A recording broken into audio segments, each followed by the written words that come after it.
Namaste, pranam to everyone. So as the two-day conference on feminine in Hinduism finally comes to a close, I am being assigned the responsibility by Team Indica to summarize the proceedings of the conference. If I leave out, I'll try my best to summarize. If I leave out any paper, please bring that to my kind notice. Okay, so the conference, Indica Conference on Feminine in Hinduism, it began yesterday on the 26th of March 2022 at the Cotton University Alumni Association Hall, Cotton University campus, Guwahati. It began with the lighting of the lamp ceremony by Professor Sudeshna Bhattacharjee, who is a very good acquaintance of mine from Guwahati University, and with it the conference began. It was followed by the singing of the invocation mantra to Ma Kamakhya and Shri Ganesha.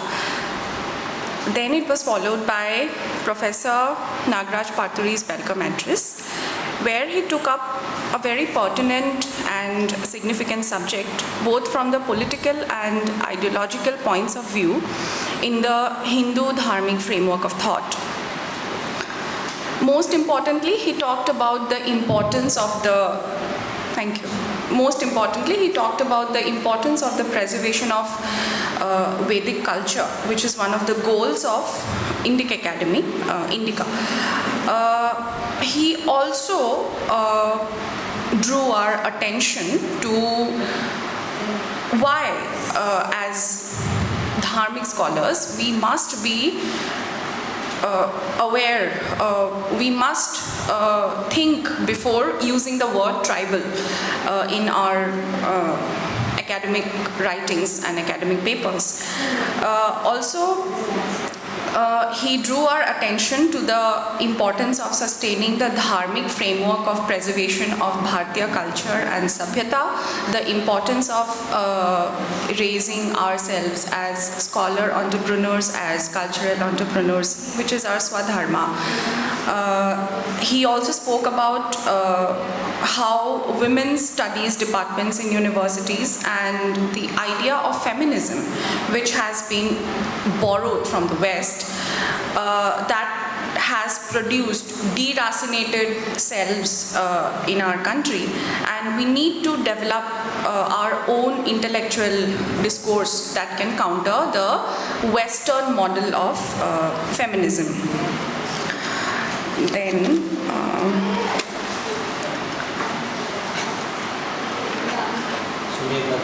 yes, concept of the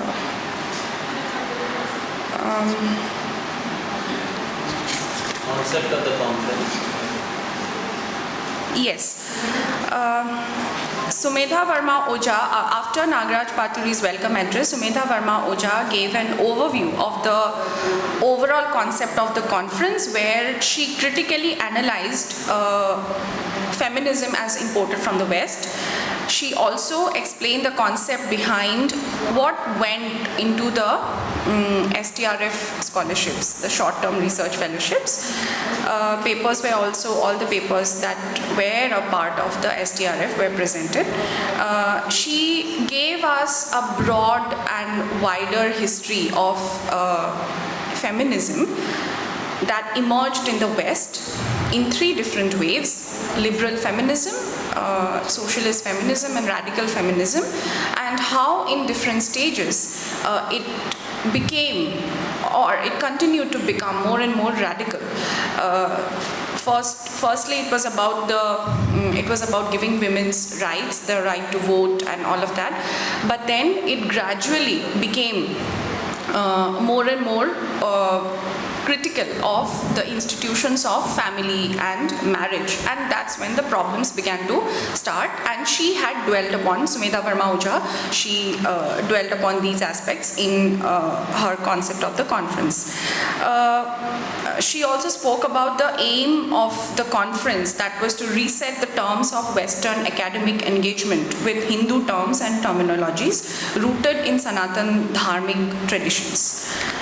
After Sumedha Ji's concept note, the first session of the conference began. It was titled Different Reflections of Feminine and Femininity. The first paper that we had in this session was by Neerja Sheth. It was titled The Kanyatva of the Panch Kanya, the Ideal of Femininity in Hinduism. It was presented online and This, instead of this phone, this is bigger. okay. Okay. Neerja Sheth ji presented an online paper on Kanyatva of the Panch Kanya, the ideal of feminine in Hinduism, where she explained the concept of Panch Kanya and tried to posit it in the context of the Western feminist framework. The concept of woman as Kanya, she elaborated it through the story of Ahalya and Gautama, which is a story of a woman's redemption and her re-acceptance by the society. She then also spoke on Draupadi, who unified the Panch Pandavas, someone who faced Jayadratha fearlessly when abducted by him. She also spoke about Draupadi's Vastraharan in that context, and the way she conducted herself. She participated in decision making in the Mahabharata war and influenced the course of actions of the Pancha Pandavas. And she also explained the concept of Kanyatva, or what is meant by the essence of who is a woman, who is a Kanya, femininity, responsibility, duties, and the entire Vedic culture based on Varnashram Dharma. This was followed by a panel discussion led by three scholars, Lavanya Vemsani ji, Sushumna Kannan and Sumedha ji. And with this, the conference formally began. Sumedha ji delineated how Devis in Hindu traditions are understood by the Western academia through an ideological bias, through words such as patriarchy, Brahmanism, etc., which has given us a very limited perspective and limited understanding to our thought system. She also dwelt upon the importance of the Hindu worldview and Hindu women as role models. Lavanya Vemsani ji focused on the theoretical challenges that she faced while studying women within the Hindu framework. The way women have been classified and categorized by the Western academia was she critically analyzed it, and instead of applying Western theories of psychoanalytics to understand it, Lavanya ji drew our attention to the fact that we should examine original sources, primary sources, and use them to understand our own concept of Stritva, or the feminine. She also beautifully narrated the story of Nala Damayanti from the Mahabharata, their Swayamvara and all of that. Sushumna ji,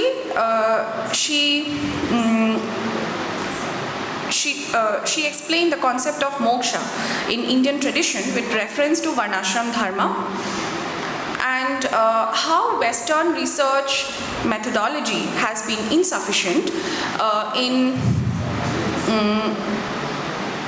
in giving us a holistic perspective, in giving us a holistic understanding of Bharatiya Sanskriti. In her project, Sushumna ji narrated how she wanted to understand someone, a sannyasi, but then the Marxist liberal framework portrayed her as a rebel. She also spoke about the Western academia's flawed understanding of Manusmriti.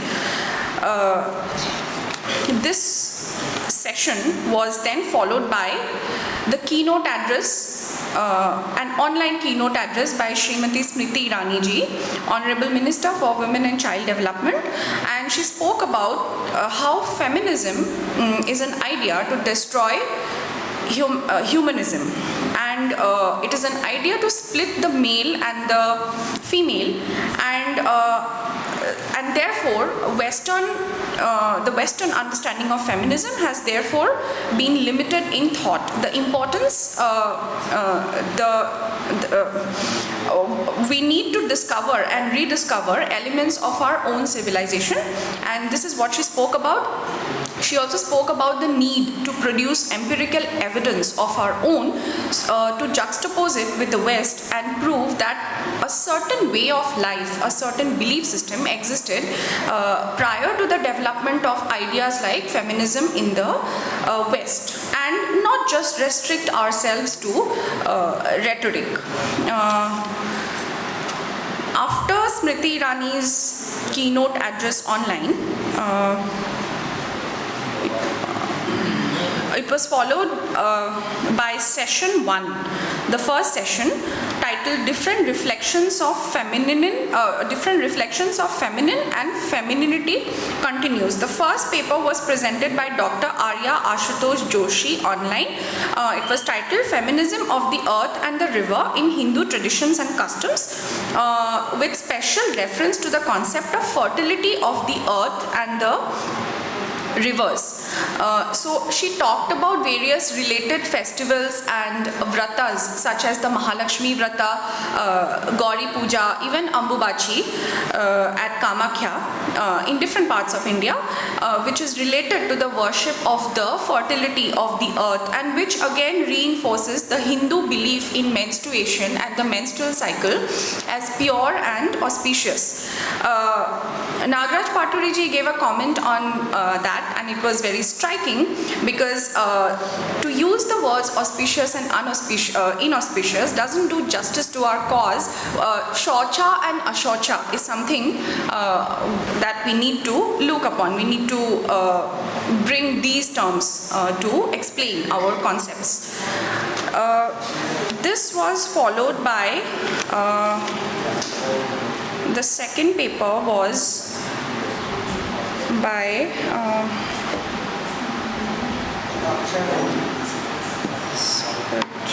the second paper was by Akshay Mohanan and Aishwarya. It was titled Realizing the Spiritual Potentiality in Women, the Importance of Art in Understanding the Concept of Spirituality with reference to women. They began their paper through an interpretation of the different slokas from the Manusmriti, the union of man and woman, the importance of this union to create life, sustain life and nurture life.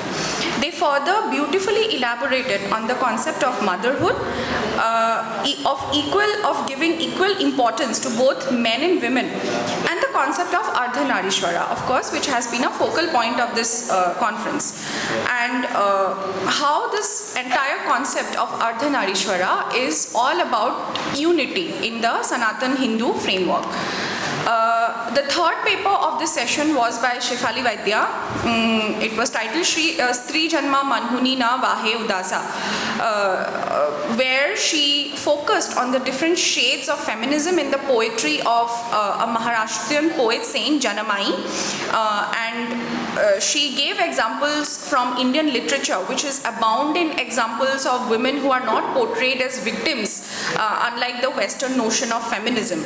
And can we have summary of I'll make the a short entire session?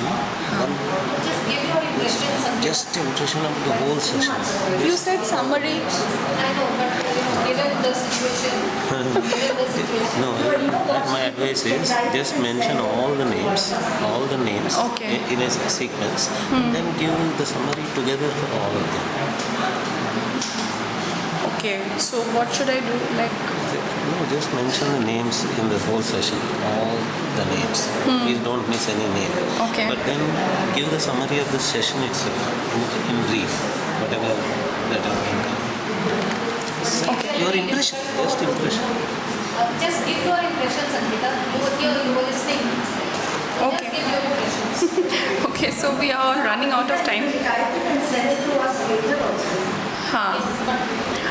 So the second paper of session 1 of 26 March was by Akshay Mohanan and Aishwarya S. on realizing the spiritual potentiality in women, and the third was by Shefali Vaidya.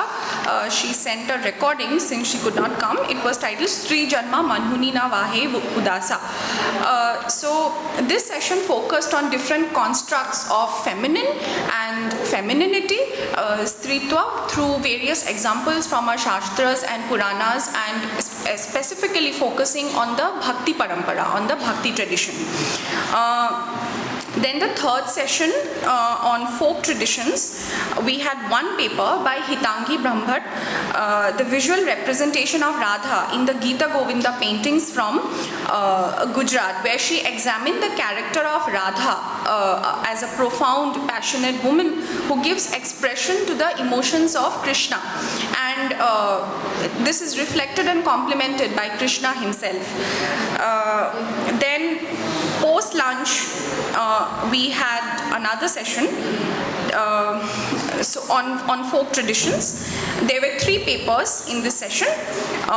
The first paper was by Dr. Komal Agarwal, titled Women's Roles in the Preservation of the Intangible Cultural Heritage of the Marwari Community, a study of their festivals, rituals and devis, where she gave us a history of the Marwari community from the Marwar region of present-day Rajasthan, and how their women have played or have been playing a key role in the preservation of the local village deities and the different paddhatis of puja archana in preserving a culture.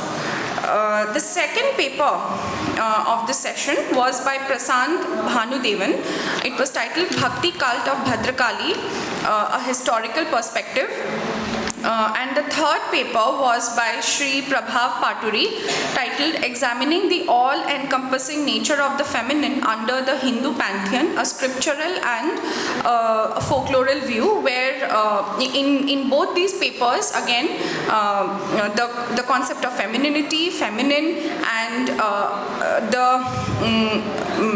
the understanding of Bhadrakali as another Matri Shakti related to Bhakti.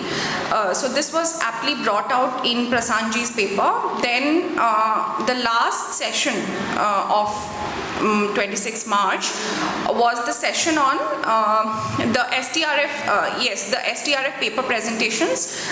Indica had sponsored research fellowships to young scholars, and under the guidance and mentorship of Sumedha Verma Oja, and these papers were presented at this in the last session of 26 March. There were a total of 8 papers in this session. The second day of the conference, that is today, 27th of March, it began from 9 o'clock in the morning, and the same theme of folk traditions. It began with the same theme of folk traditions. There were 2 papers in the morning session. One by Dr. Rinku Vadhera, who presented online. Her paper was Altering Destiny, Narrative and Ritual in Sri Ahoy Athe Vrat Katha at Kashipur, where she spoke about the importance of keeping vrats by women, and how women have been preserving this custom and tradition since a long time, and why they consider it important as a ritual, as a tradition. Then the second paper was by Professor Sarada Thallam, titled Divine Feminine Under Siege, the Narratives of Gangamma and Vasavi. It was a beautiful paper through various pictorial representations that she showed us, and we also look forward to hearing more from her in the near future. The second session of 27 March was on the theme Devi and Shakti concepts. The first paper was by Dr. Papya Mitra, titled The Female Absolute, Cosmos as Manifestation of Shakti, where she gave us the different understandings of Shakti as Ma Kali, as Ma Chinnamasta, Bagalamukhi, and all of that. She also had numerous images and pictures in her paper, and it was a beautiful paper. Then the second paper was by Arvind Iyer, Chit and Chitti, Emergence of the Sacred Feminine in the Understanding of Consciousness via Vedanta and Yoga. It was a beautifully written academic paper.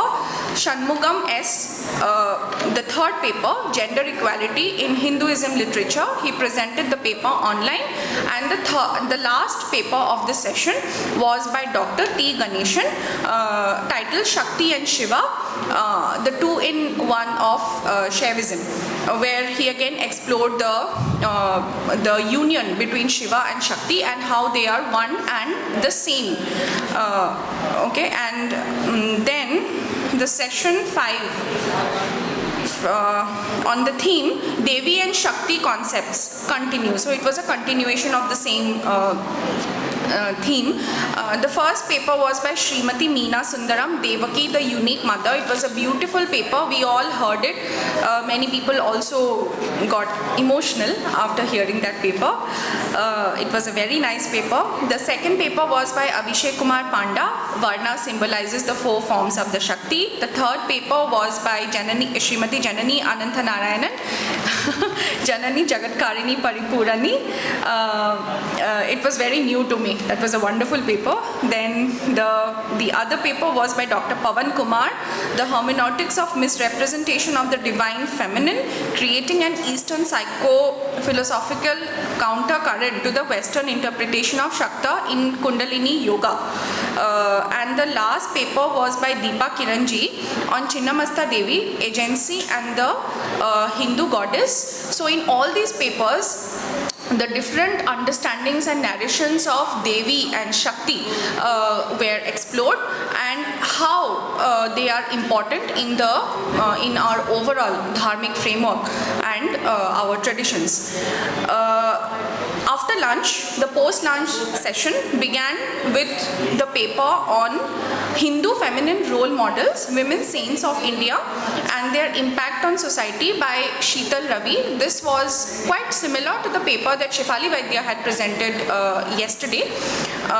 Then this was followed by the paper by Dr. V. Yamuna Devi on the 2 less known women role models of the 17th century CE, Dipamba and Avuday Akka. She has also gave us the references for the books in the group. They seem quite interesting. So then the second last session of today, of 27 March, was on art and the feminine. We had 4 papers in this session.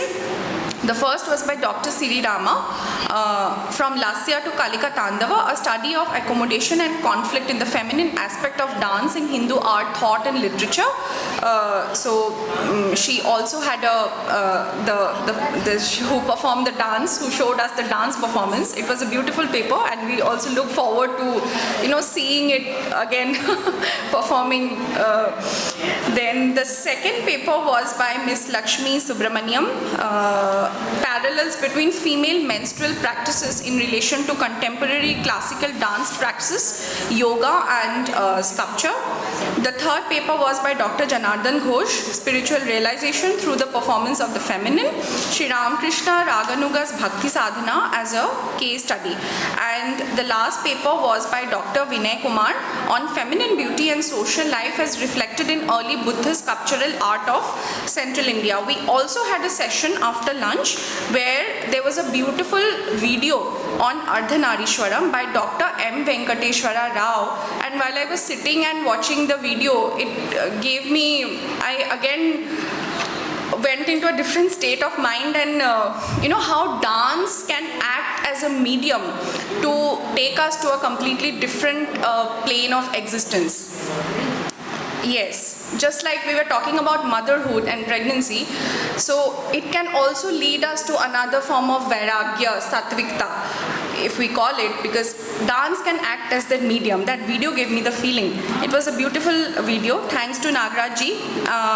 Then there was another interesting session yesterday by Deepa Kiran, storytelling traditions. And although I was not present because of some personal commitments, so I had to leave early, but I saw the videos in the group. It was very nice. So it was kind of like you enlivened it, uplifted our mood towards the end. That's all. Yes, and there was another session today on contemporary concerns of Hindu business women, where Sumedha ji was in conversation with Rashmi Bansal ji online. This took place online, and that's all. please forgive if I left out any paper. And I hand over it now to Nagaraj ji to give the vote of thanks.